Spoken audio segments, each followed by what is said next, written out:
Medical disclaimer. This video is for informational purposes. It does not replace the medical advice of a trained doctor.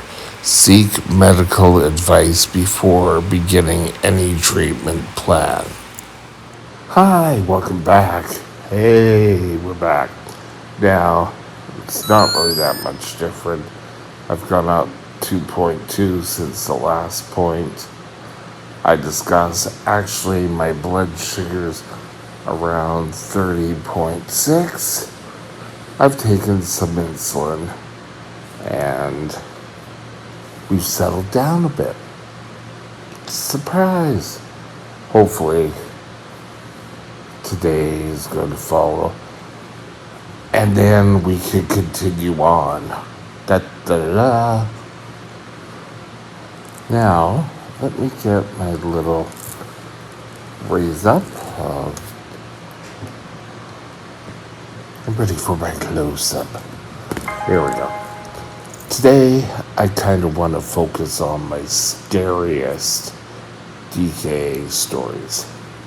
And this goes back to November 2021. We were sort of starting to see the end of the issue that was gripping the nation medically. Not going to mention that, but I went in to start wound care treatment on my leg. I went back and forth.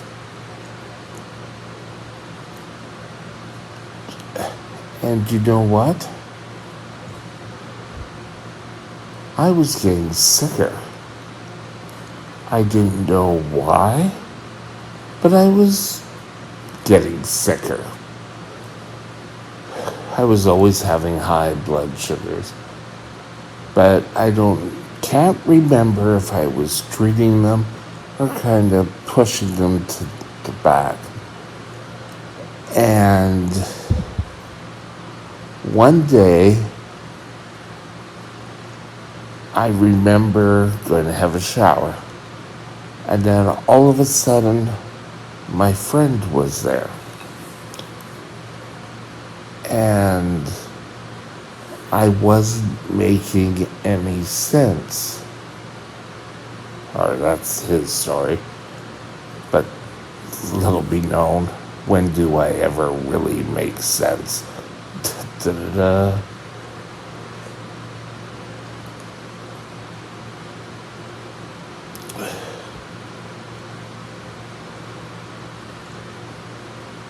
I just gotta stop doing these pauses.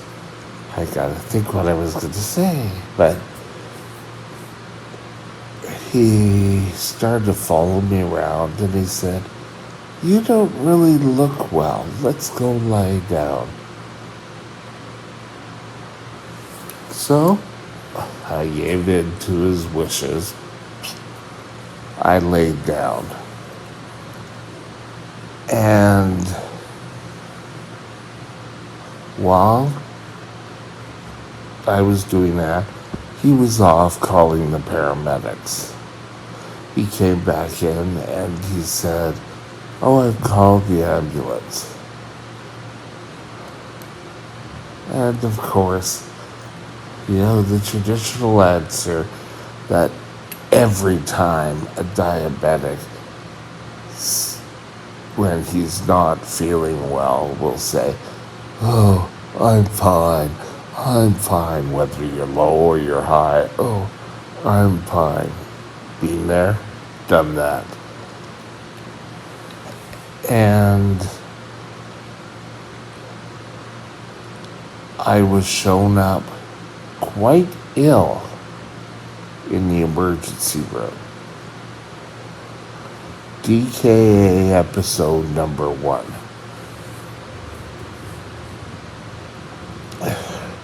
I can remember them starting IVs I was put into a small treatment room. Had never been in one of these treatment rooms before. I was all by myself. I had, sorry, I had the nurse virtually right there all the time.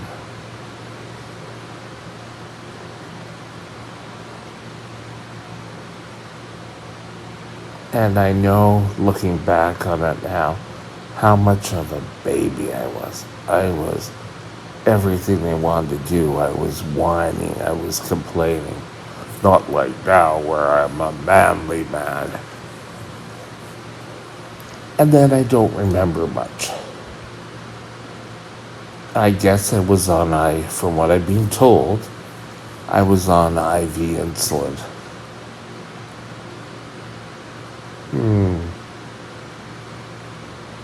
And they got me back. And and a side note here, with the DKA came and it started to show that I was delirious. I wasn't thinking right. And thinking back, I can remember getting into fights with the guy in the next room. I don't remember this, I've been told this, sorry. And I don't normally do that. I don't normally get into fights. I normally just back off. But I was watched. And they supposedly even had a psychiatrist come down and talk to me. But during the whole treatment, while I go in there, they start is it a central line or a PEC line? I always get those confused. But direct line to the heart, and they can hook all the IVs directly up to that. It doesn't go into vein, doesn't get sore, and supposedly I pulled that out. And while I was coming out, I can remember being sort of in restraints, and I couldn't understand why. And they finally told me, I said, I would never do that. So that was incident number one.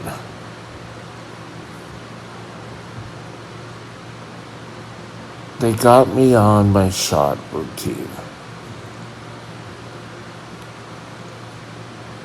And my blood sugar started to come down. And I wasn't going tight control, but I was starting to look better. They got me on my pump again. And times before this, I was taking so little insulin. Totally opposite to now, where I'm taking a lot. But I headed straight for DKA again. And I ended up in DKA. That day I remember I had a new nurse who was taking care of me. And the minute sort of like the head nurse heard that I was in DKA, she transferred to a more senior nurse. And then they said, oh, we're going to transfer you over to the high acuity unit. And I said, no. I didn't want to go. And B, I wasn't feeling well. So they kept me there. I had a really good fourth year medical student who was going to graduate in June. And in fact, I watched his little graduation.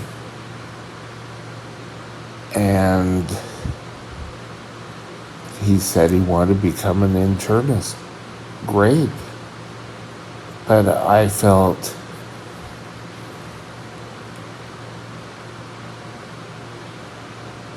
I was under great control with him.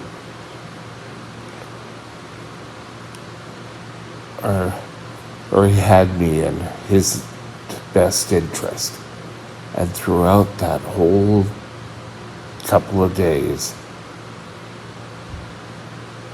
he gained my trust. And I can remember, oh, I'm starting to feel sick. Oh, I'm starting to feel sick. And he held the bucket as I got sick in bed. I'm not proud of it, but he had an excellent bedside manner. He would come in. I had a little water jug that I mixed Kool-Aid in every day. He came in, made sure I had the Kool-Aid. He explained things so well. Trust me, at that point, I didn't even know he wasn't a doctor. And we got myself out of that one. And I thought, great, I'm clear sailing. And then it happened again. My blood sugars had finally decided they weren't done fighting yet. And I just went high and went into DKA again. And he was there. I don't know if I really threatened him, but I said, I'm not going through this again. And I haven't. But anytime I showed a simple sign of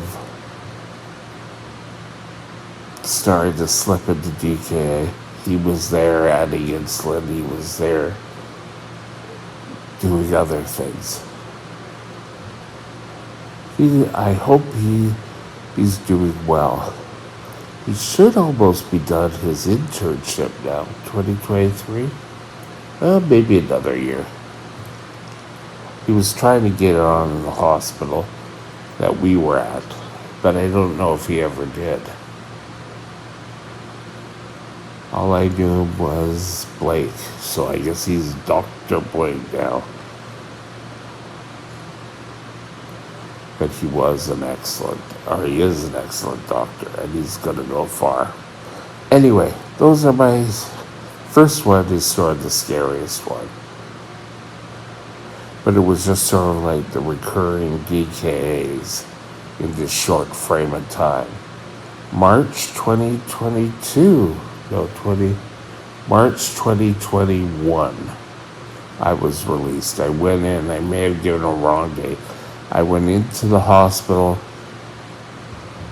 November 2020, was out in March of 2021. Could have given wrong dates at the beginning. Anyway, have a great day. We'll talk again soon. Bye. My email is mikesdiabetesworld@gmail.com. mikesdiabetesworld@gmail.com.